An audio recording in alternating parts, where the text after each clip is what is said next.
আমার ছেলে মাদ্রাসায় পড়ে, কিন্তু মাঝে মধ্যে ঘুমের মধ্যে দিনে অথবা রাতে বিছানা পেশাব করে দেয়।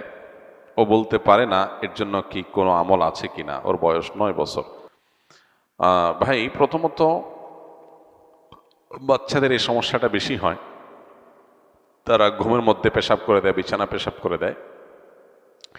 এটার শারীরিক সমস্যা, সেখান থেকে এই সমস্যা হয় অনেক ক্ষেত্রে।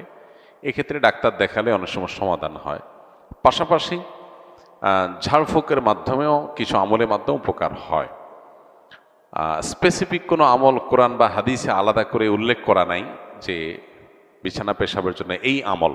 তবে ঝাড়ফুঁককারীরা, তারপরে রাকিরা, এই বিষয়ে যারা এক্সপার্ট আছেন তারা বিভিন্ন রকমের আমল সাজেশন করেন যে আমল করা যেতে পারে।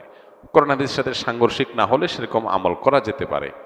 কিন্তু এর পাশাপাশি বিছানায় পেশাব করার বিষয়টা, এইটা অনেক ক্ষেত্রেই ডাক্তারি ট্রিটমেন্টের মাধ্যমে ভালো হয়। বেশিরভাগ ক্ষেত্রেই এটা হয়ে থাকে শারীরিক সমস্যার কারণে। বিধায় এটার জন্য যদি প্রপার ট্রিটমেন্ট করা হয়, ডাক্তারের কাছে যাওয়া হয়, আশা করা যায় ইনশাআল্লাহ এটার সমাধান হবে।